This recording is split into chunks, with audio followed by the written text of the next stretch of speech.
Hello and welcome to the NDTV Dialogues.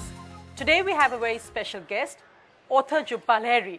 But we also come to you at a very special venue, the Tollygunge Club, which is the setting for some of the most powerful scenes in her book, The Lowland. Thank you very much for being here, Jhumpa Lahiri, for being part of the Kolkata Literary Meet and being with us this morning. And thank you to my audience of members of the Tollygunge Club and young students. Thank you all very much. And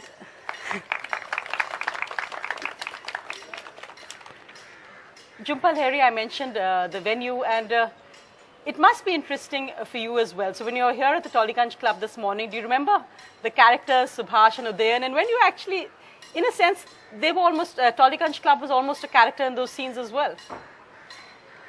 It was. It's one of the characters in the book, I would say, and very much represents one of the larger themes of the book. But I grew up driving past the club from early childhood. My father grew up very close by. So when we would come to Calcutta and go to my paternal grandparents' home, we would pass the club, we would pass the walls, and I was always very curious about what was on the other side. We never came here. My father's family was not involved with the club, but I was aware of it as a result of coming here over the years. And then the idea for the book, The Lowland, began out of this part of Calcutta. The original inspiration for the book is an incident, a killing that took place very, very close by to my paternal grandparents' home in the small neighborhood where they lived, just a 5 minutes walk from here. And so this episode in which a young man, two brothers actually were killed during the Naxalite years by the police, was what inspired me to write the book and to research this period. Mm-hmm. And so it all sort of started here. And I think I came to the club the first time maybe 7 years ago. That's not very long ago. I came for to have a drink with somebody, and then the last time I was here, that was 3 years ago. I spent a couple of nights here, mm-hmm. and walked around to get a sense of what was on the inside, because I was writing about people who lived very much on the outside, mm-hmm. of this place, and the tension between the life inside and the world outside, mm-hmm. which in a sense is the whole basis of the Naxalite period in general, that very disparity between the wealthy and the poor. And so it's wonderful to be here. It's wonderful to be back here, and the book has been published now in English for some months. It was just published yesterday in the Bengali edition. But I've been promoting the book since the fall, and I've been reading primarily from the opening pages of the book. And so I've repeatedly read the passages that are set in the Tolly Club when the two brothers climb over surreptitiously and spend a little bit of mm-hmm. Mm-hmm. Clandestine time here. So it really is mm-hmm. very wonderful to be here. And of course, it's lovely how all those disparate strands tie up, because in the end, when Subhash actually kills a policeman as well, or is part of that killing. But in a sense, what's interesting is that this novel is also more political than your other work, because at least the Naxal movement, the expression of what was going around, is that something you chose consciously, or did you see it as part of the emotional landscape of the novel? Well, as I said, because I heard about these young men being killed in my father's neighborhood. And because I myself had spent time in that neighborhood, because I myself, in an alternate universe, might have been raised in that neighborhood, it gave me the reaction I had when I heard about what was going on during those years, what was going on during the coming raids and houses being searched and young people being arrested, whether or not they were involved. This had a greater impact on me because, it's where my family is from. And even though I never lived here, it's not where I grew up. Nevertheless, I felt a connection to it. And so the story grew out of that. And I felt very ignorant, having been brought up in the United States and being born when I felt quite ignorant of the period, the Naxal period, and what was happening. On the other hand, it's sort of something I grew up with. I mean, even when I was a young girl, very young girl in America, I remember my parents and their friends, their Bengali friends who lived there, talking a lot about Naxalbari, the Naxalites, and trying to understand. I mean, I'm talking about 1970, 71, 72. They were trying to understand what was happening here because information, of course, back then was quite limited. And it wasn't something that they were seeing every day on the news, and they weren't reading it in the newspaper. So they were very cut off, but they were nevertheless extremely concerned about what was happening in their city, what was happening on their streets, what was happening to their family members. And so it's something I've grown up with for most of my conscious life. I also, I came back to Kolkata very frequently in the aftermath of the most intense years of the Naxalite period here in Calcutta. So I came in 72, I came in 73, I came in 75. Throughout the 70s I was coming. And I could sense, even as a child, the after effects of that violence. And people would talk about it. My relatives would talk about it. I have relatives who were involved in the movement, who were Naxalites. So, in that sense, it's a story I have personal ties to on many levels, and yet something I came to very fresh and, in a sense, very ignorant, of the reality of it. But I think it was an opportunity for me to learn a little piece of the history of the city, and especially as it impacted this area in Tollygunge, which was my father's world before he left India. I'm going to take some questions from the audience as well, and lots of young students I know want to ask questions. Ria Banerjee from St. Paul's. Go ahead and ask your question. Actually, it's not in context to the Lowland, but it's an honor asking you. I just want to ask that how successful do you think the movie, like on-screen adaptations of books in general are? Like your book has been made into a movie, but then how successful do you think it is? And do you think that an author can actually reconnect to the feelings he's writing with when he's seeing it on screen?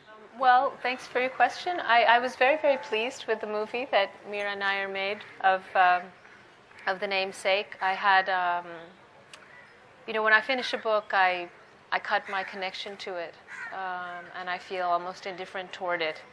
At this point, I feel sort of indifferent already toward the Lowland, to be honest, because I just move forward with something new, and I have to cut the connection to the old. And so by the time Meera approached me to, wanting to work with the namesake, I was inside of another book already, and I said, by all means, take it and make what you want out of it. And I was, I had how I describe it is I had a sort of grandmother-like role in terms of the movie. I mean, I wasn't involved. I wasn't inside of it. I wasn't inside the creative process at all. It was her thing, and it was her team and her screenwriters. And I mean, film is, as you know, another language, another medium completely of expression and storytelling. And so I had a sort of, I had a very affectionate grandmotherly connection to the movie, but I felt very light, I think, as the grandparents must, in terms of the sense of responsibility and ownership that you feel toward your own children, and so it was really the best of both worlds, and I thought it was a lovely film. Really, I had a very emotional reaction to seeing it the first time. I burst into tears, and I think that what was so moving was, writing is such a lonely process, and I spend so much time creating alone, and there's very little collaboration in writing, at least for me. And so I felt that what Meera had done was a sort of collaboration across time, in that she had taken a story that I had imagined, and then she had taken it inside of her and created something very beautiful and done it in her way. And I felt, I feel, as a result, forever connected to her. So the reaction, the emotional reaction, was really because of that. But I liked that she took the story and made it her own. I was interested in her own, in her interpretation, and not, a sort of paint by number attempt to recreate the book I had written. That didn't really interest me. She put her own signature on it, her own stamp, and her own vision, and in that sense, I think she gave the book another life. And I think it's very hard to make a successful film out of a movie and adhere very tightly to the book itself, because, as I said, they're two different languages, and film has certain certain things. Films can do certain things that novels and stories can't, and vice versa. Mm-hmm. And so the artist, the filmmaker, has to, the writer, they take to their, they use what they have to their advantage, and so. Again, Kolkata, so much a character in the namesake as well, in the Lowland. What about the Kolkata of today? When you look around, when you come here, when you visit, when you speak to people, because it is a very vibrant, changing city. In a sense, so much has changed in Kolkata. What do you find the differences about the Kolkata you write about and the Kolkata you see when you come here? Well, it's changed enormously, I would say, in the past. I mean, I've been coming here since I was 2, so, over 40 years now. And it was very different. Of course, back then I was also seeing it as a child, which must have also informed my impressions. But I think, when I came back the last time, 3 years ago, I was really struck by the new, just all of the new development, the way that the city has expanded and grown out and grown up, and all of these things were new to me. And I think people are, I think there's, when we were young and we would come here, we would buy things in America to bring to our family members here that you really couldn't get here in those days. And now you can get everything here. I mean, it's silly to bring, it's still nice to bring gifts, but, last time I brought all of these things, and then I went out for a walk and I saw all of the things I had bought in New York for sale, made in China, on the street. Well, everything in America is made in China too, so it's all made in China. So that's changed. That's something that's changed. I think, it's a different world in general. People move around more. People fly around more. The media, television, all of these things. My childhood impressions, memories of Calcutta are, of a much more radically different environment compared to the one in which I was raised. The power would go out. There was no television, and then people started getting TVs, but the programming was for 2 hours a night or whatever. I mean, it was very different. One of the characters in the Lowland who leaves Calcutta in the early 70s and doesn't come back until 2012. I mean, she really is bewildered by the change, because I think if you think about that Calcutta and this Calcutta, there's a gulf. But as I said, I have been coming frequently, regularly throughout my life. So every time you see a little bit of change, change in terms of improvement, and also changes that perhaps one could perceive as certain things get lost along the way in the name of modernization, in the name of advancement. Also, let's go across to Krishnendu Pal from Jadavpur University. Krishnendu, go ahead with your question. Hi. Okay, my question to Ms. Lahiri is in 3 parts. The first one is in accordance to her essay, Intimate Alienation, Immigrant Fiction and Translation. You say that you have been referred to by a magazine as ABCD, American Born, Confused Desi. Okay. An allegation against you is that your narratives lack the active presence of the author. In a sense, you've not been born in India. You've actually lived abroad your whole life, yet you've been a visitor here throughout. So, unlike many other Indian authors writing English who've actually perhaps been born here, spent their formative years, and then gone abroad, do you feel that same sense of identity or belonging to India as many other perhaps ABCDs would? All my life I was searching for the place I belonged to in terms of a place. And it was a difficult search, because at the end of the search, I realized that there really is no one place I belong to. There was pressure throughout my life to feel a sense of connection, either to India or to America. But depending on where I was, I always felt on the outside.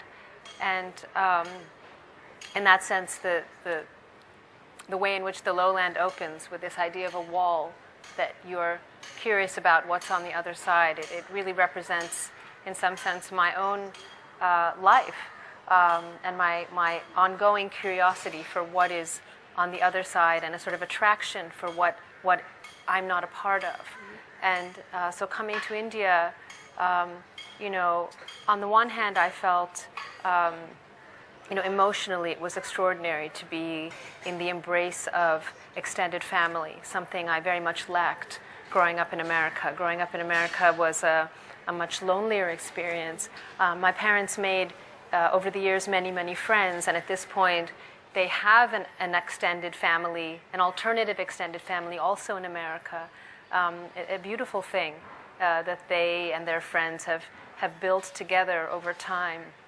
And in a sense, now I feel fortunate that I have not only my real extended family in Calcutta, but I also have a sort of created extended family in America.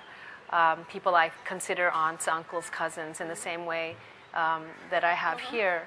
On the other hand, I really don't feel that there's any one place I belong to in the world. I always felt as a child that I belonged simply to my mother and father and my sister when she was born. And now I feel that I belong to my children, my husband, and I've always felt that I belonged to books, to literature, and to the community of other writers and artists. This was the place, metaphorical place, that I felt I was truly a citizen of. My sense of connection, geographical connection. I think I feel rooted in terms of the personal, and I feel rooted in terms of people. And I think people are really the key, right? I mean, I think the reason I was able to feel rooted to Calcutta when I came was because of that overwhelming familial embrace, and people just accepting me and loving me, even though they barely knew me in reality and only saw me very infrequently every 2 or 3 years, but it didn't matter. And that's a very powerful feeling. And as I said, in my childhood, I felt I belonged to my nuclear family who raised me, and now I feel I belong to the family I'm raising. And so wherever we go, I feel we try to feel at home. I'd like to actually take that and throw it to the audience in a sense here, because I'm sure, and I know so many people I met here also make the point that they feel that your books belong to them in a sense, because Calcutta and now the Tollygunge Club is so much a part of it. So perhaps if any of you had a point to raise on that, it would be nice to hear that. Why don't you go ahead, ma'am? What do you feel about Jhumpa's books and the way Calcutta has mentioned them, or anybody who would like to pick that up perhaps? Yes, sure. I'll just get a mic to you. Sorry, you can just pass that mic here. Yes.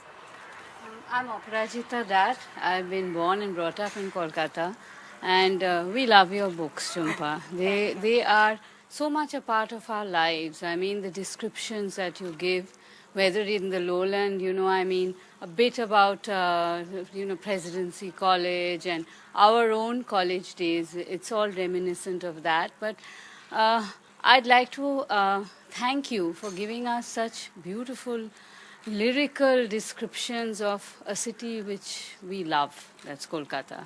And whether you've come and gone, you're as much a Calcuttan as we are. Thank you.